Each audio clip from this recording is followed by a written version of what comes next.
Hello ladies and gentlemen, welcome back to the channel. 4 important games for the standings of the FIDE Candidates 2026. Every round we are getting closer to finding out who will challenge June and Gukesh Dommaraju for their World Championship titles. 4 amazing games, as I said earlier. Jiner versus Vaishali Babu, Kateryna Lagno versus Bibisara Asubayeva, Javokhir Sindarov versus Hikaru Nakamura. That'll be our final game. And of course, Fabiano Caruana versus Matthias Bluebaum. We're going to start with the women's section and Jiner versus Vaishali Babu. We have e4, and the players very quickly get into an Italian game with knight to f6, the two knights defense. Now, you and I would play knight to g5, looking for kind of fried liver ideas, but we get the normal main line with d3. This is what's just played at master level. We get h6, short castles, d6, a4, and now g6. A lot of pawn moves being pushed here by Vaishali, but, you know, the bishop hasn't come out this way, so she's going to put it over here. Very common idea in some of the Italian and Spanish structures. The bishop is still deciding where it wants to go, because it could go here to pin the knight.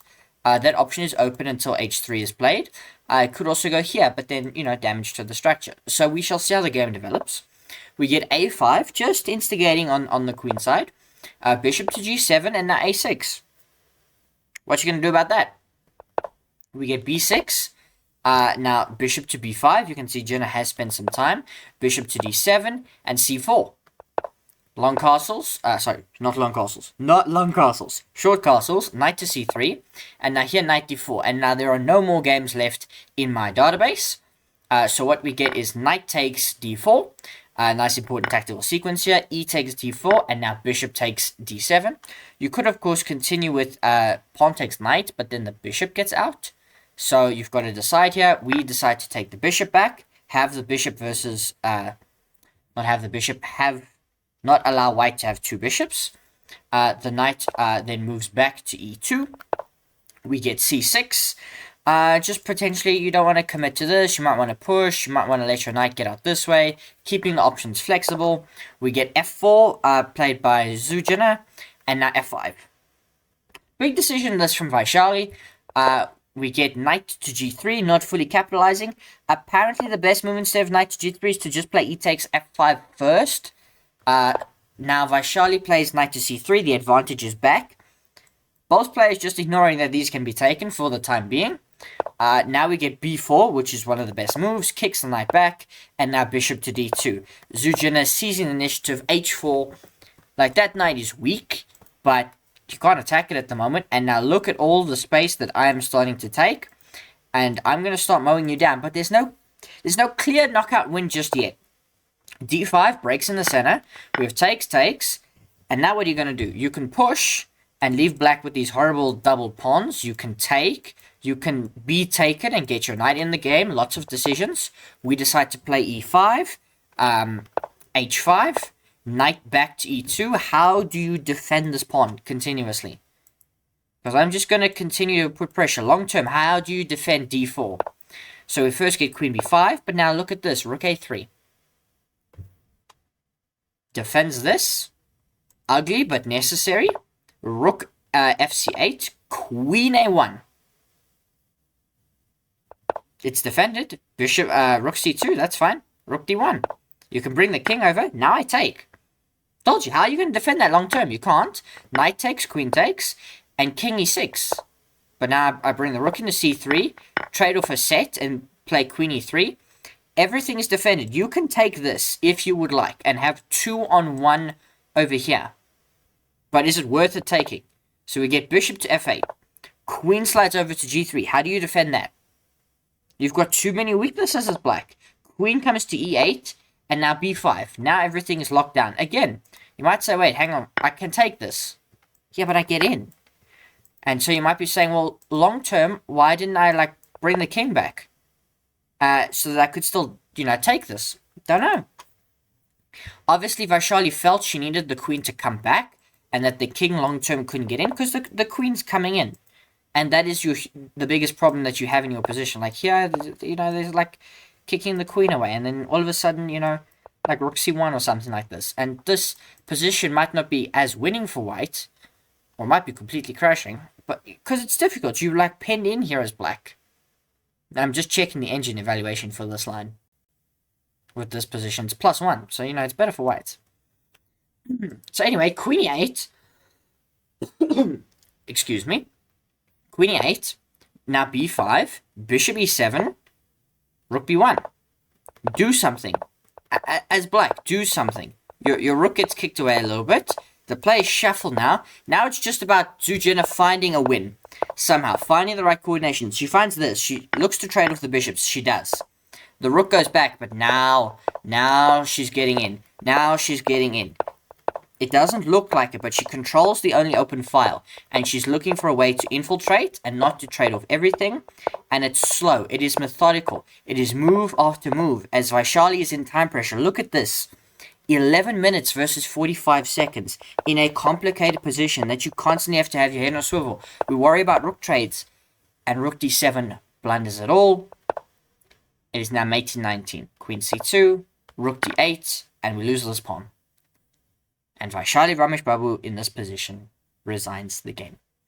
Our next game, Kateryna Lagno versus Bibisara Asubayeva. Both players have played wellish, I think, up until this point. Bibisara definitely. She was one of the leaders. She plays a Sicilian. And we get this. The old Sicilian G6 version takes, just delayed D4. And now Bishop G7. So we've kind of transitioned into like an accelerated dragon by Bibisara. We get bishop to e3, knight to f6, and look at this, knight to b3. Just get out the way. Long castles, short castles, queen d2, d6, f3, a5, a4, knight b4, and long castles here from white. Our new long castles just came later. They were short castles. And what we've got is a typical Sicilian.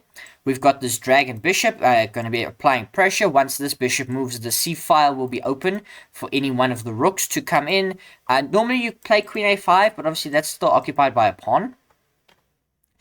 White will long term be happy to trade off this light squared bishop and begin the kingside attack. So it is now just a fist fight between both players. We get bishop to d7, king to b1, and now rook to c8. Black executing the game plan perfectly so far. And h4, a mistake from white. It's really difficult in these positions to know what the exact best move is, but knight d4 is really liked here by the engine.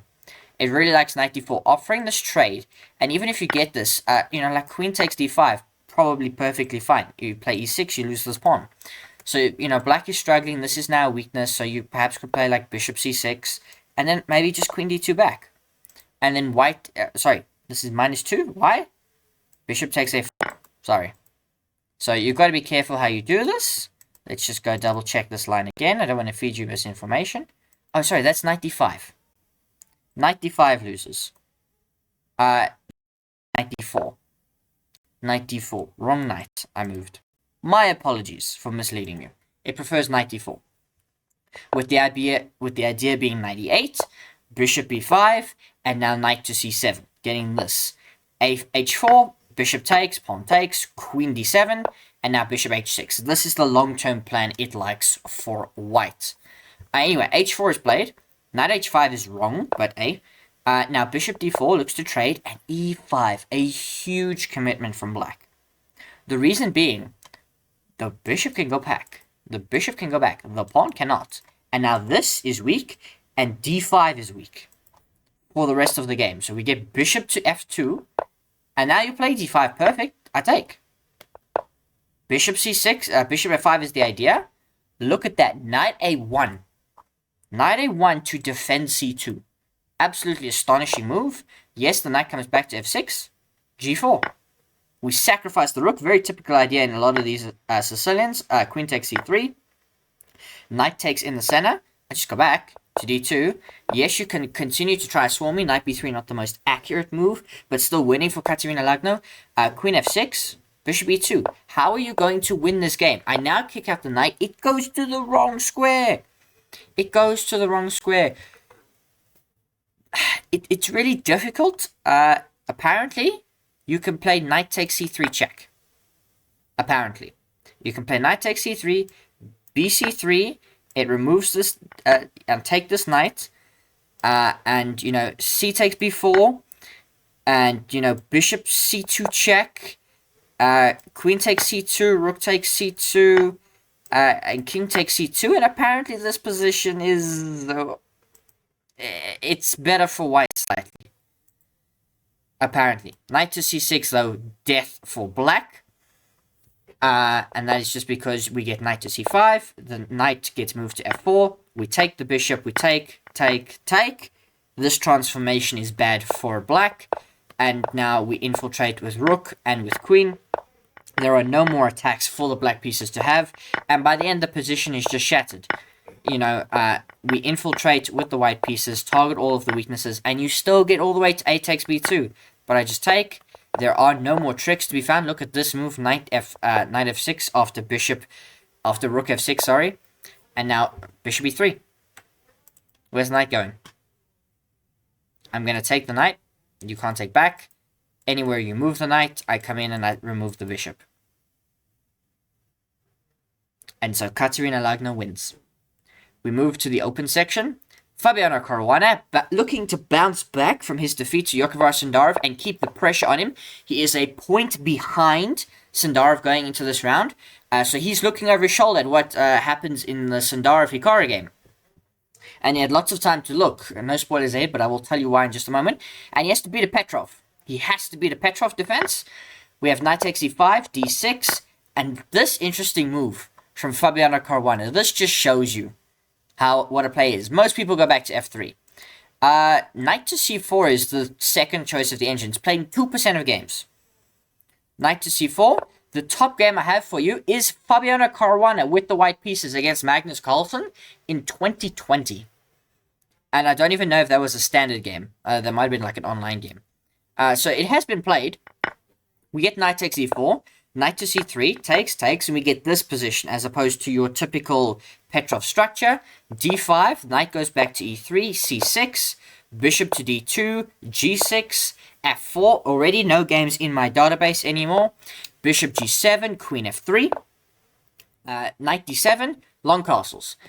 I think Fabiano Caruana chose this. He has spent 20 minutes getting to this position, but he's forced Matthias to think. And I think he chose this because this is very confrontational. Like, black is playing short castles, unless he would like to commit even more moves to still play long castles and keep the symmetry.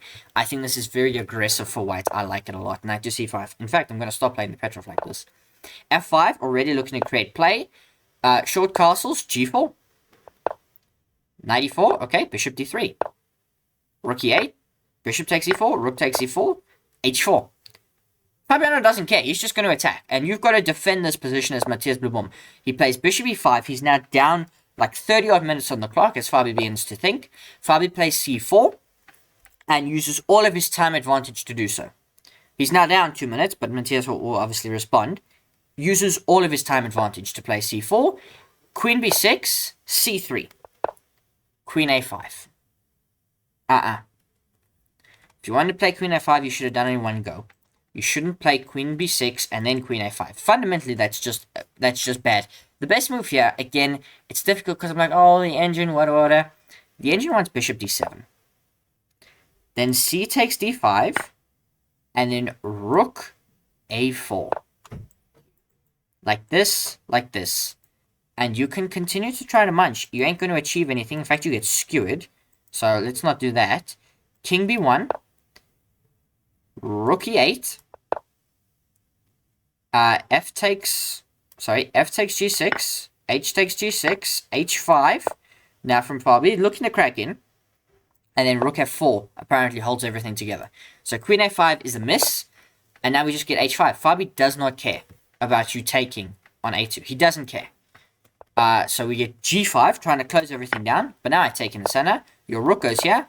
Queen e2. You take back. King b1. Fabiano Caruana is just better.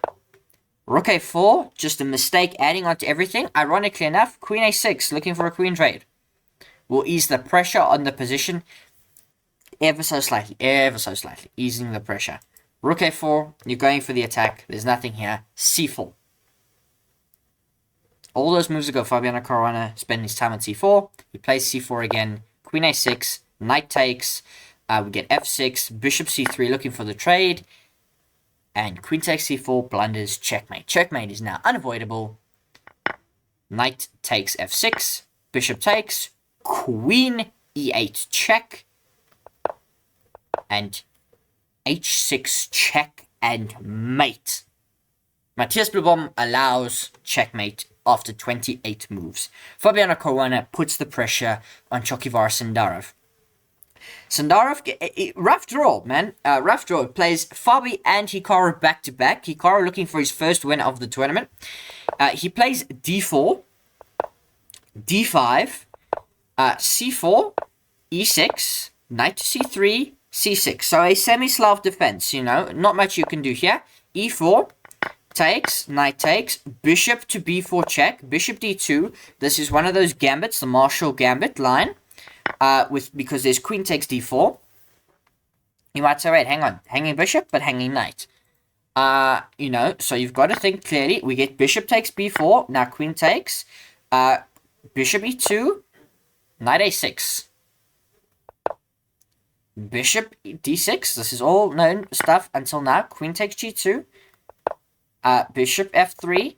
Queen drops back to g5. Knight to e2. Knight e7. Knight to g3 played by Hikaru. Short castles. One game left in the database.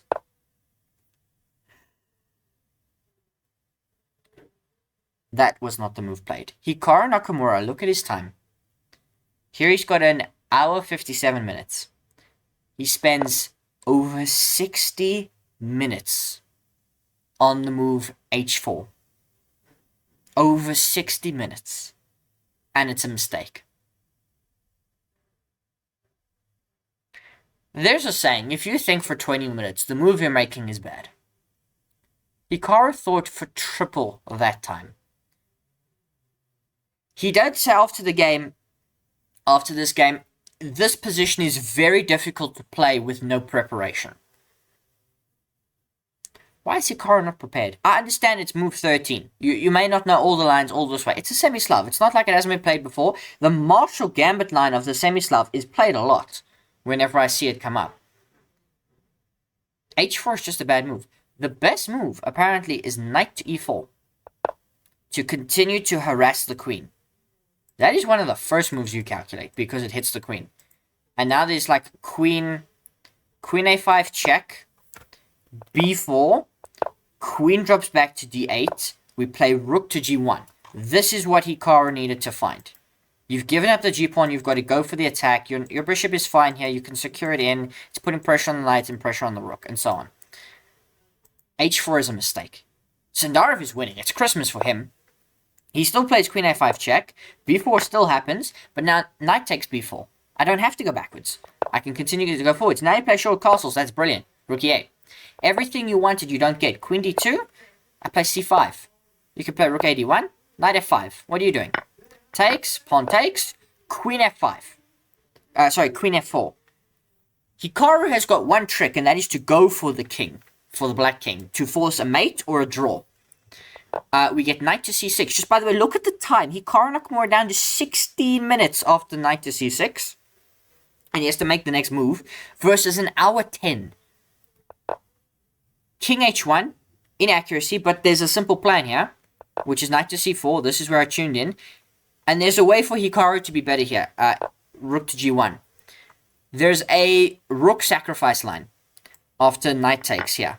Knight takes f3. You can sacrifice the rook. King takes. You can sacrifice the second rook. Because when knight takes, there's a perpetual check. And it is a draw. And Hikaru Nakamura can save the game. All that is required is rook to g1, knight takes c4. After knight to d4. All he requires is for the bishop to be taken after rook to g1. That is what he needs. He needs Sindarov to do that. Sindarov doesn't. He plays an equally dangerous move, which is g6. Opening the dark squares completely. But it's what's required. There are now no draws. Sindarov up 3 pawns, by the way. Completely winning. We get now bishop to d5. Bishop e6. You can take my pawn. Oops. My rook hangs. Your rook hangs. And your queen hangs. So queen drops back. I take the queen. I take the rook. You take my rook. I take back. Take back. I'm 2 pawns up. Opposite colored bishops. Rook to d8. The bishop drops back. I trade the rooks, and I trade into opposite colored bishops because I'm 3 pawns up. I have 4 versus 2, and I have 2 versus 1. These might be a bit more difficult to defend. In fact, like this just wins 1 back. So, you know, takes, and I play a5. f4 is played, inaccuracy, it doesn't matter. At this point in the game, Hikaru Nakamura is going down to Javokhir Sindarov, who is going to not only beat Hikaru Nakamura, but after g takes a4, he beats Hikaru Nakamura and Fabiano Caruana in back-to-back rounds, and still leads the candidates by a full point. This Uzbekistan star, in the year that Nordibek Abdusattorov is making headlines, he is about to win the candidates. He has to hold his nerve. A point is not done. We're only in round 5, ladies and gentlemen. But at this point in time, if everything ended now, our World Championship match would be Javokhir Sindarov versus Hikaru Nakamura. Sindarov up to number 5 in the world after beating numbers 2 and 3 in the world. He's beat the second-ranked player. He's beat the third-ranked player. He beat them in back-to-back rounds. The only question is, what happens if he plays Magnus Carlsen? Cheers, ladies and gentlemen. I hope you enjoyed the video.